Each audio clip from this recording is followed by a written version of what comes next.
Hello, everybody, and welcome back to Barbarian Runecasts. I'm Conan Tanner, and it is the 29th of December, 2019. We are 2 days away from New Year's Eve, and 2020 is upon us. Um, I dropped the ball a little bit. The new moon was on the 26th. With the hectic nature of the holidays, I had cousins in town. I was bouncing around to both my jobs, and the Runecast slipped my mind, so I apologize for that. However, I believe that it was meant to be that I forgot about the new moon so I could do a special New Year's 2020, first 2 weeks of 2020 Runecast forecast for you guys. So this is a New Year Runecast forecast. My mojo items tonight are I have aventurine, which is a really beautiful like sea green blue kind of. I don't know why I can't talk. It's a pretty color. It's a type of green that reminds me of the sea. It's aventurine. And aventurine is really good for serenity. It's good to use as a worry stone or a fidget stone. And it's one of my favorites. I like giving it away as gifts. Kids really like aventurine. So And then, of course, we have the beautiful malachite. And malachite is one of my absolute favorite stones, and it dispels any negativity. So keep a piece of malachite in your pocket, and negativity will literally be repelled from you. It's powerful. Malachite. And then my last mojo item is Santa Kitty, Santa Kitty, coming to town. Santa Kitty, do do do do. My little niece gave me this, and it's so cute. Can you guys see how cute it is? There's a glare. Oh, I'm handing the wrong way. There we go. Look, Santa Kitty. Meow, meow, meow. My little niece gave me that. I love it so much. All right. Mojo items are there for you. We have aventurine, malachite, and Santa Kitty. And let's go ahead and kick off the very first Runecast forecast of 2020.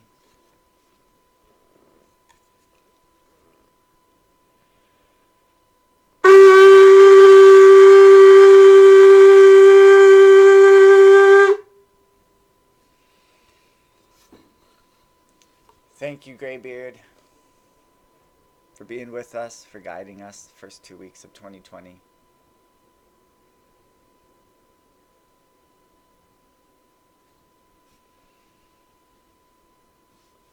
Where did I put my runes? Oh, here we go. Oh, before I start, this YouTube channel is affiliated with my podcast. Barbarian Noetics is the name of the podcast. Barbarian Noetics with Conan Tanner. And I recently interviewed this woman. Her name is Kari, and she's a Nordic runic scholar. So I was looking for someone I could talk to about the runes, and I found her, and she was so sweet to donate her time and come on the pod. And she was telling me, so I asked her what books like she would recommend that I read about the runes to become a better runecaster. And she said, well, one of my favorites is this book by Lisa Peschel. And I was like, wait, say what? Because my magic book that I use every time is the Book of Runes. I forgot the title for a second. The Book of Runes. So this book by Lisa Peschel, it's just called The Runes.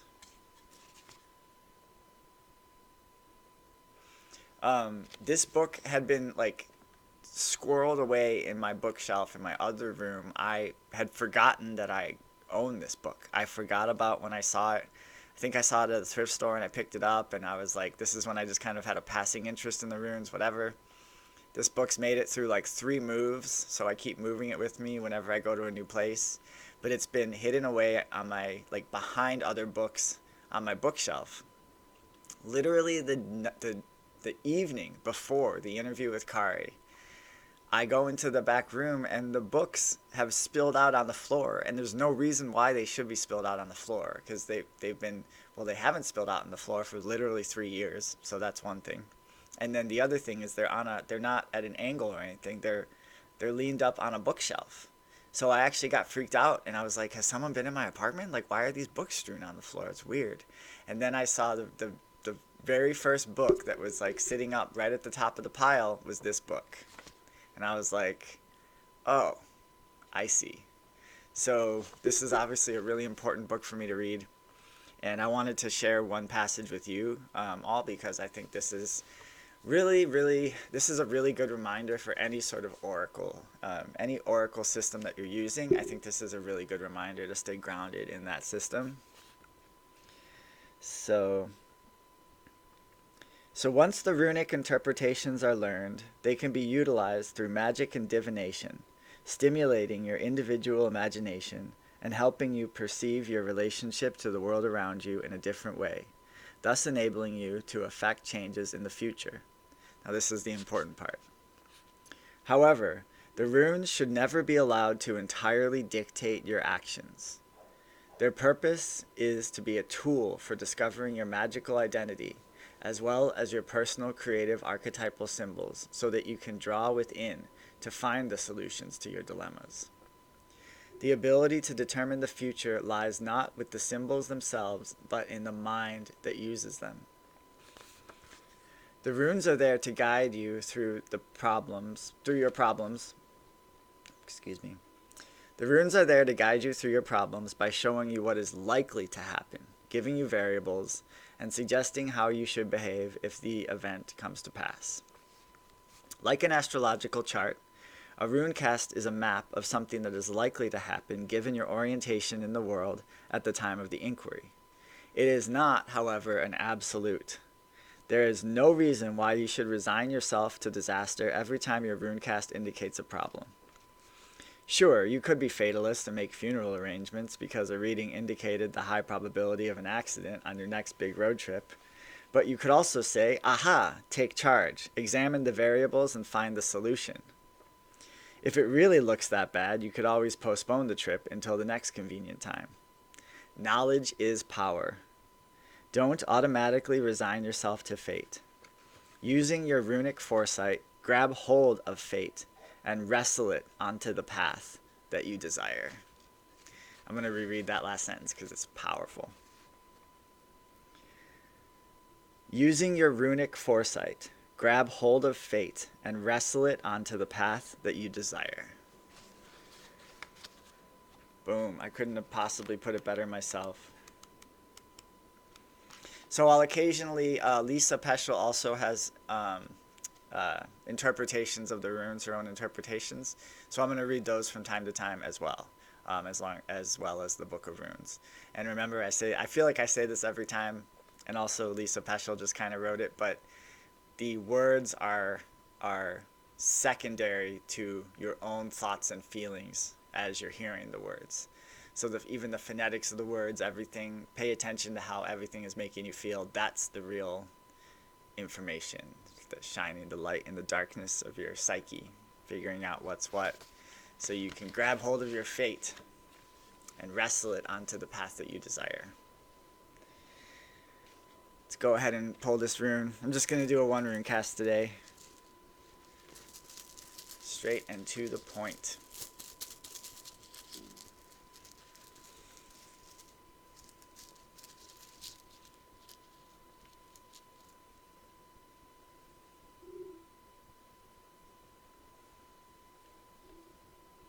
I'm having trouble seeing what the rune is. I'm using the ones I made from Hawaii, and they're not quite as...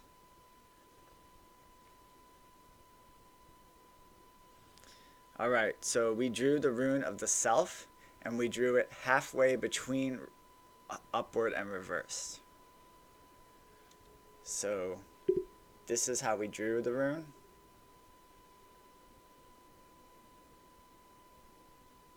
And this is the rune in its upright position. So we drew it halfway between the upright and downright reverse position. The self. That's a powerful rune to draw.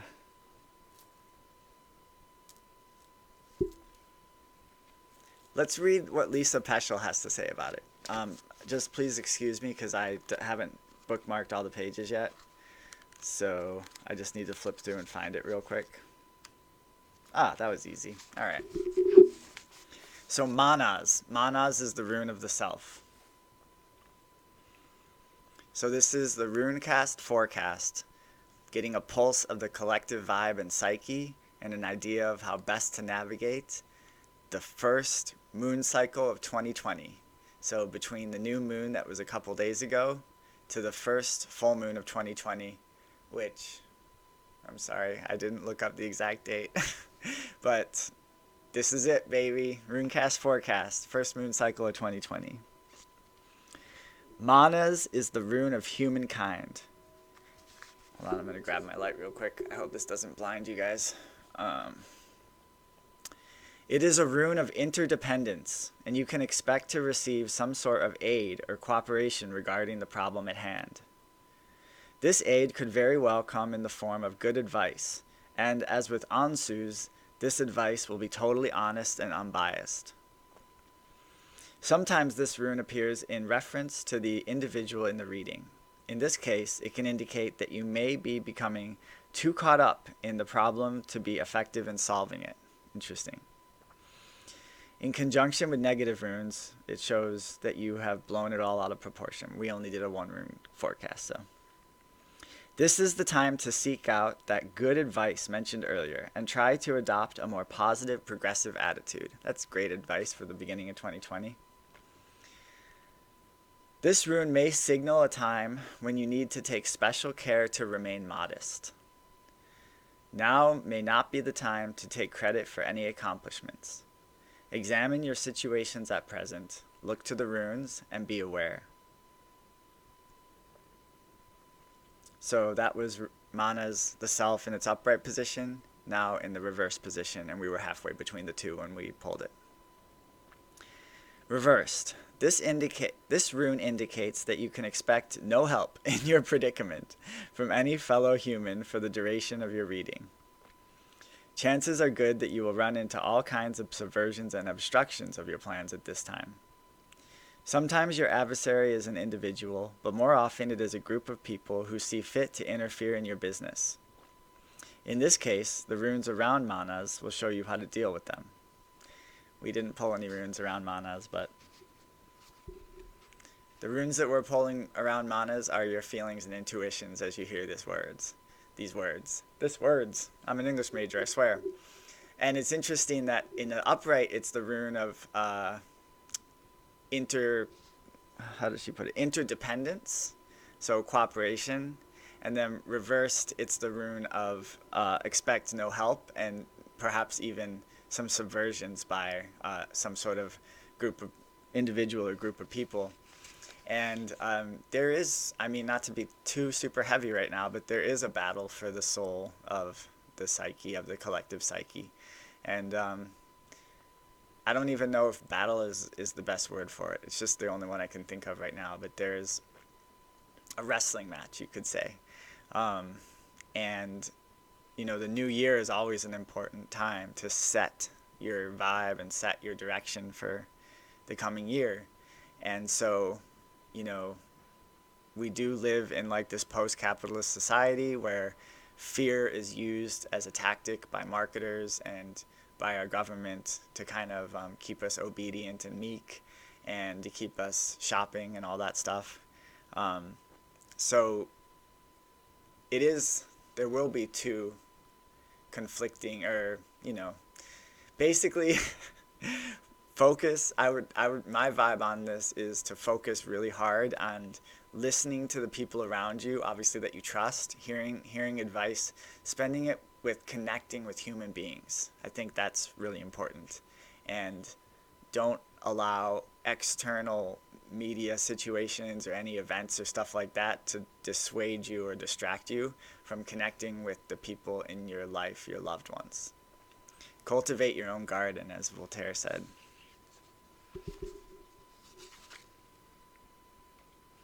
And then it says the final thing about Mannaz in the reverse. It says, the message of Mannaz can also be that at this time you are your own worst enemy. When relating to the individual, it is a prime indicator of selfishness and can show that your self-centeredness is the root of your problem. Try seeing things from someone else's point of view for a change. So yeah, very interesting stuff. So we'll try to see things from others' points of view. We'll be receptive to advice from people we trust. And we will do our best to be interdependent and remain modest. Because we are going to be coming into a lot of power in 2020. I really feel that. It's a time of collective awakening. And each one of us is going to come into a lot of power. And so we have to be modest with that and make sure we remember that everyone else is coming into power as well. So it is special and unique to you because it will be your power. But everybody else is also awakening at the same time. So we have to show love and respect, elevate the love and respect that we show to everyone around us. All right, y'all. So Happy New Year. I love you all. My wish for you all in the new year is that you find plentifulness and abundance in everything that you desire and clarity of vision. Remember, hindsight is 2020. 2020 vision. This is a year of clarity, really seeing what we need to do, where we have been, where we want to go, and how we get to where we want to go. So, with that prayer to everybody out there, I bid you adieu. I will see you again in 2020. Much love, everybody.